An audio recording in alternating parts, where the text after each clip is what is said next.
Hey everybody, it's Jochen Heiden here, and I'm back with the Hellsen versus Heiden War in the Pacific campaign. This is scenario 2, and today is the 25th of December, 1941. Merry Christmas. Let's hope that Mr. Hellsen gives us some Christmas presents today, or some of my naval activity that I've got scheduled goes down and gives me some presents. So let's see how things go. Again, we're looking for some activity in the Dutch East Indies. We're looking to see if the Kido Butai shows up, and we're waiting to see what disasters befall us in China.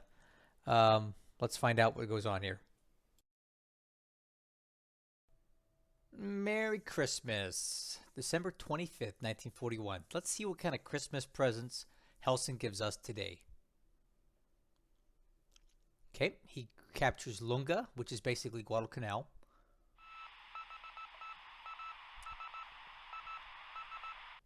Okay, he's landing at Ternate. He's continuing to land at Ternate. Okay, let's see if we have any submarine disasters this turn. This is about the time we'd see them.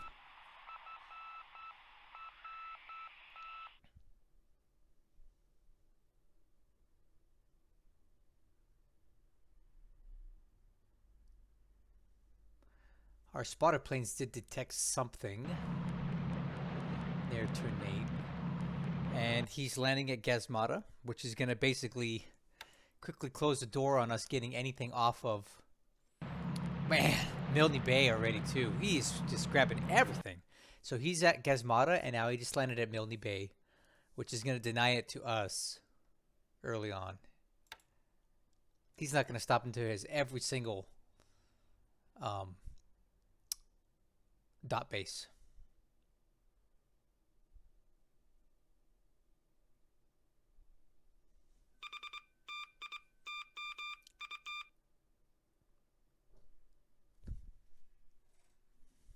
Oh, oh, okay. We're reacting to something near Ternate. I'm hoping we get a naval engagement there. What? Wait, what happened? Where's our naval engagement?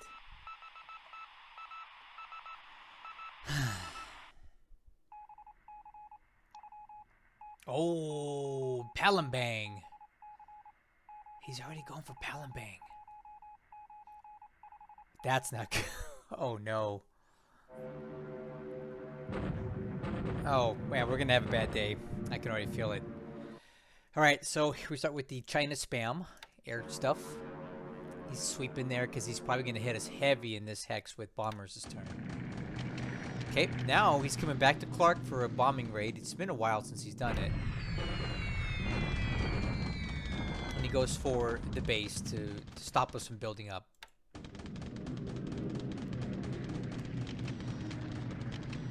Okay, another raid on Clark. This one appears to be coming in maybe from Takao. And he gets some more hits on the field there. Okay, another raid on Clark. This one appears to be coming possibly from one of these bases here, or Takao. And more hits to the field.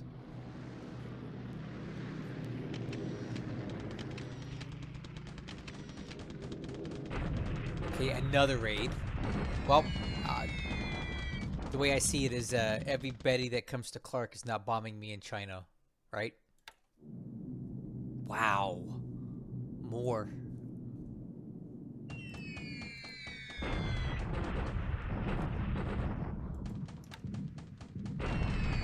He's really plastering this today. Another raid. Wow. Well, at least he's not attacking me in China, right?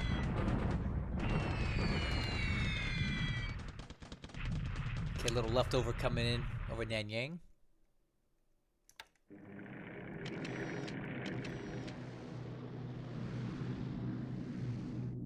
Okay, here we go with these are army bombers now. We're gonna take a lot of hits.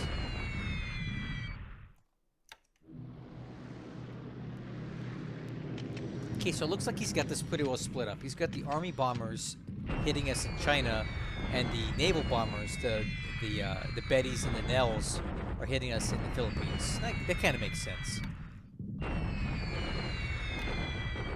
Yeah, these Sallies are all Army bombers.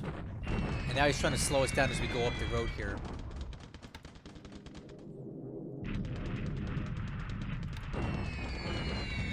These aren't doing too much damage due to the terrain being pretty decent up here and also the severe storms in the Hex. So that's reducing the effectiveness of his bombers.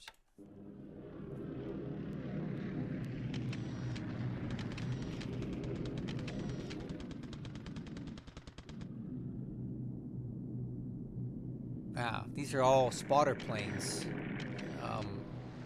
And he's just looking for our troops and where they're at. Okay, little Sonya Rain probably coming in from Matt Chang. Not going to do any damage to us really, but he's just trying to slow us down getting into One Chow. The severe storms in the Hex helping us.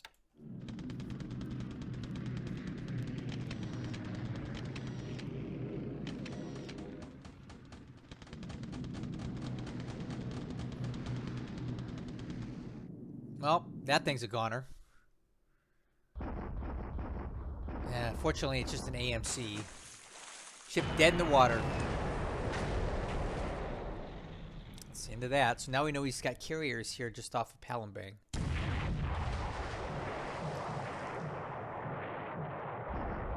Not entirely sure what I had those ships doing. That's interesting. Yeah, they're unable to locate the targets because they've already sank. Yeah, I don't even remember what I had these guys over here doing, but no, they're dead now.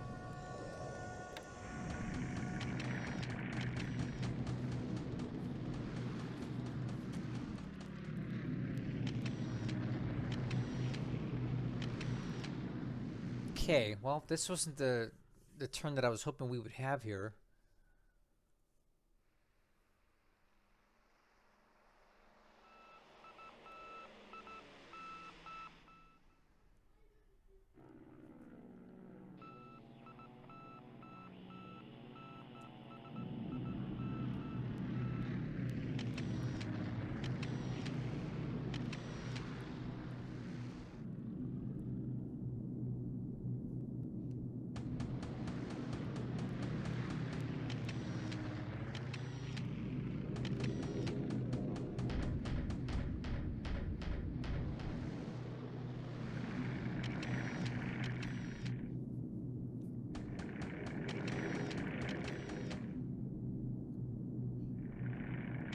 Okay, that PM phase was really quiet.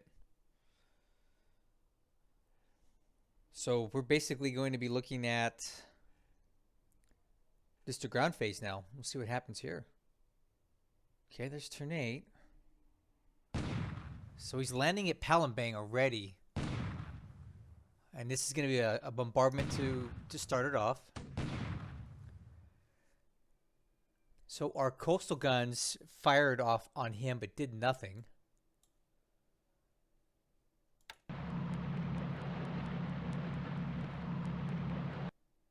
Okay, let's see what he's coming in here with. A mixed regiment, a base force, some AA, another mixed brigade. Yeah, that's a lot. He takes some casualties unloading, but this is pretty standard for a force this size. It's a lot.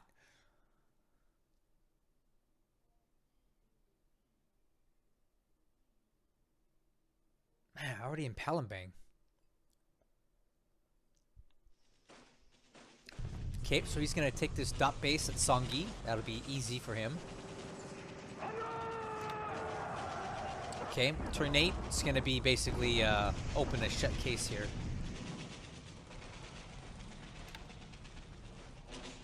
And that one's over. That went quick. Oh man, he's already. So we're bombarding. Okay, so we bombarded. That's pretty standard that your units will bombard on the first turn. At Galea, he'll grab that dot base too.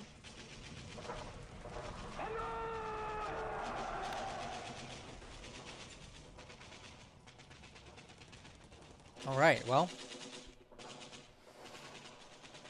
that's that. We're gonna have to really look at what happened here because um, I had expected a major naval engagement in the Dutch East Indies, and it did not happen. I'm a little perturbed as to why it didn't.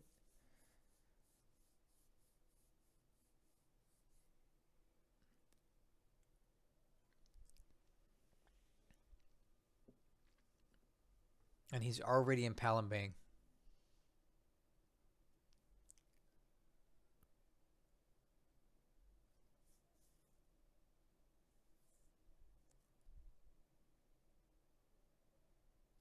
I need to fix that.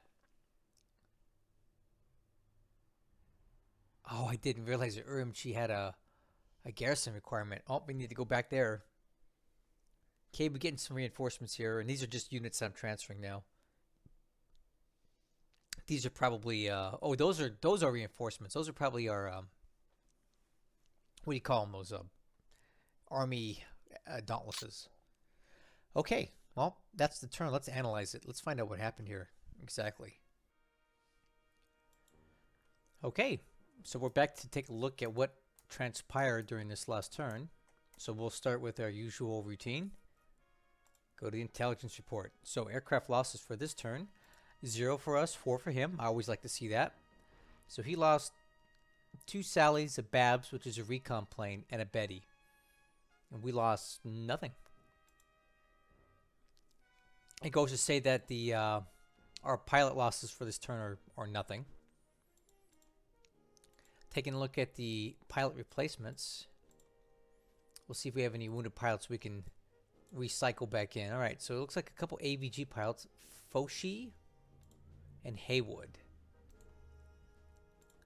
Let's take a look at Foshi and Haywood.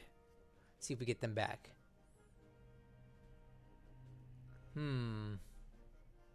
Haywood, yep, he's coming back. And then Foshi.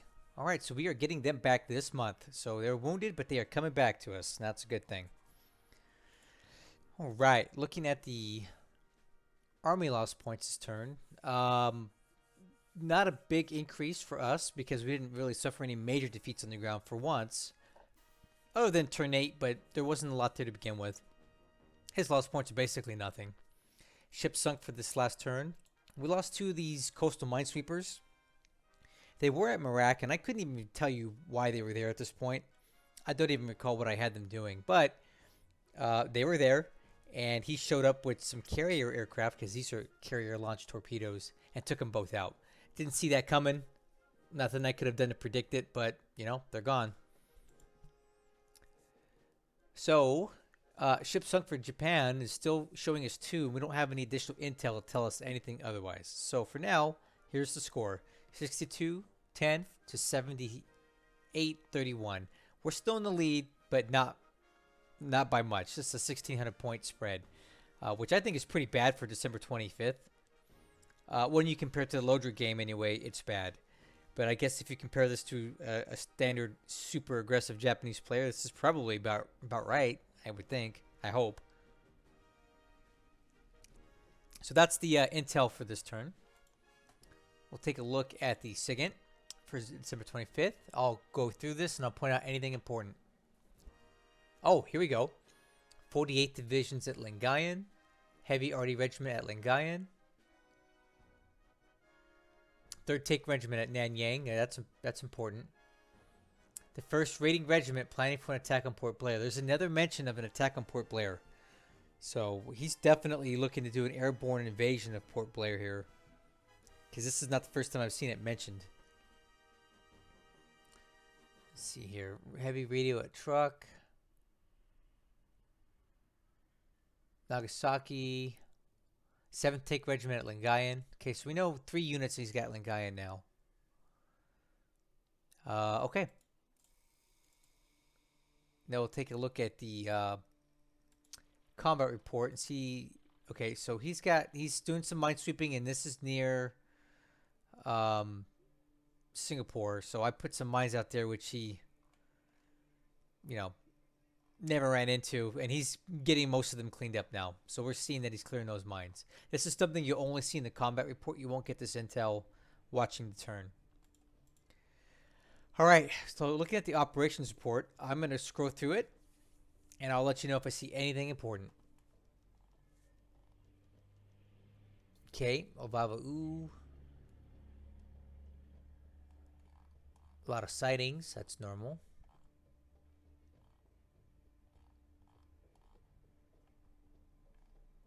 Some PBYs damaged. Okay, some DC-2s are transporting some Chinese units in China. That's good. All right. Oh, check this out. Repairs complete on DMS Southward at Sydney. Ship returned to service. This is one of those ships that was damaged by Lodrik's armed merchant cruisers about 2 weeks ago in the middle of nowhere, kind of out to the east of Luganville. I had 2 DMSs that were heavily damaged in that engagement, one of which is still stuck in Fiji. But this one I was able to get back to Sydney, and it's been fully repaired, so we saved it. We saved both of those ships, and that's awesome.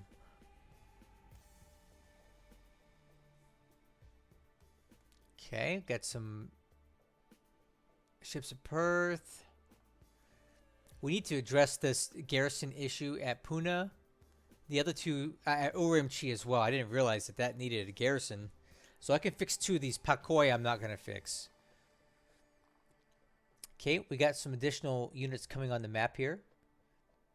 3 ground units, and looks like 4 air units and a yard patrol ship. So, cool. Well, let's get right into it. Let's look at the situation in China this turn. We can see he's definitely moving towards Xi'an again from this unit. You have to assume that there's at least several divisions in here, if not more. So he's coming at us from 2 approaches. He's coming up this way, and he's also coming straight at us this way, trying to take Xi'an, and probably going to try to daisy chain going all the way up to Lanchao. So we still have units trapped behind the lines here, and they're more or less dead. But interestingly enough, he still did not attack in Nanyang this last turn. I don't really know why. And I think that's a mistake because I'll show you what's going to get out. This unit, and that unit. So 2 won't, 3 will. We're guaranteed to move out of that hex this next turn just because of how the movement works. Even at their slowest rate, we really need like 2 miles to be out of the hex. So I think he missed an opportunity here to really crush us. I don't know why he did it, but I'll take it. So I expect an attack on Nanyang next turn, and he will definitely take that base with no issues. Elsewhere, we see that he's finally moving into this hex here with 4 units, probably to block the road here, and he's going to block this Chinese unit, which isn't fortunately very powerful. It's been heavily attrited during air raids and such, so even if he takes it out, we're not losing a whole lot there. But we do have a sizable force in Wenchao, and we are well on our way to building it up. So, you know, I don't think this unit has enough power to take Wenchao on its own. At best, he'll block the road and take out this guy, but that's not a big concern. We don't see any other activity around Changsha right now, which gives us time to get our act together. You know, build up the forts, build up all the other bases and stuff around here that we need to do. So he's definitely focused on our northern attack in China, and that's fine. We expect that, and we'll do what we can to stop it. But we do have a bit of breathing room in the middle and the south part of China, and I'll take that. No new activity in Burma at all. We're just still in the process of moving troops back up further north into the mountains up here, within reach of India in case we need to fall back that way. I kind of want to build up the bases over here and kind of draw a line in the sand, kind of like this. But I've already given up Rangoon for dead. And I'm not going to be reinforcing it or sending anything else in there. We need to build up further north because he's going to take Rangoon whenever he wants it. It's just a matter of when he decides to attack. So I'm not going to throw troops away needlessly into a place that I can't defend. So that's the plan in Burma. I got the minimum amount there to garrison, and that's it. Probably the most interesting thing that happened this turn is the invasion of Palembang. I guess I never put mines in there. I don't know why I didn't. I put mines in this hex, but they didn't seem to stop him at all. He drove right through them. So he's definitely in Palembang. And if we take a look at the combat report, this is what he's got. A bunch of fragments of a lot of stuff, but the independent mixed brigade, 2 of them, and a tank brigade, which I'm sure will be all up to snuff by next turn with the rate that they can unload. He'll take Palembang without too much issue. I don't have a lot of troops here. What you see is what you got. And these are not enough to stop these guys from taking it. So I expect by next turn, Palembang will be in Japanese control. And that's crazy that so fast. But that's Hellsen's game plan. He wants to grab as much as he can, as quickly as he can. And this is how he's going to do it. So you see this big collection of ships here? This is all based around just this carrier task force. And this appears to be a Kido Butai light, if you will, a KB light. This is probably a bunch of CVLs and CVEs, which are light carriers and escort carriers, combined together to make a striking force. Because he doesn't need a lot of these aircraft to do anything he wants to do to us. We're at his complete mercy out here. So he doesn't need a lot to... He doesn't need the big boys for this operation. But you see what he's got, right? He's got a core based around the carriers.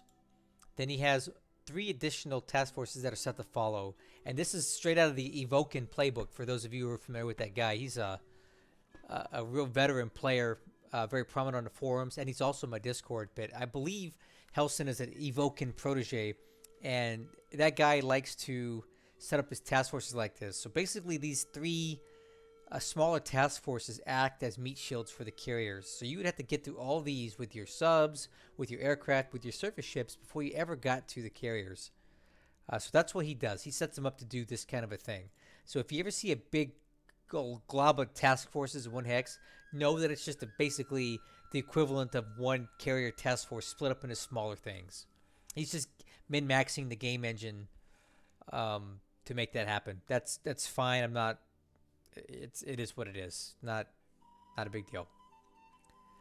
But with that being said, we need to be very careful now, because we still have some ships around, and it may be time to start bringing them out, because these guys could do port strikes any place they want, and I'm just not really set up to deal with that right now. So I think I'm going to start picking up these ships and moving them out while I can, or else we're going to be subjected to port strikes from this task force here. So all these bases that have ships, we need to start really considering getting them out. Additionally, with Palembang, we need to get these aircraft out. So I'm going to start evacuating them back down to Java direct, because next turn he will probably take Palembang, and anything that's on the ground here is toast. So we got to ship it out, get it out any way we can. All right. So this was kind of a bit of a disappointment.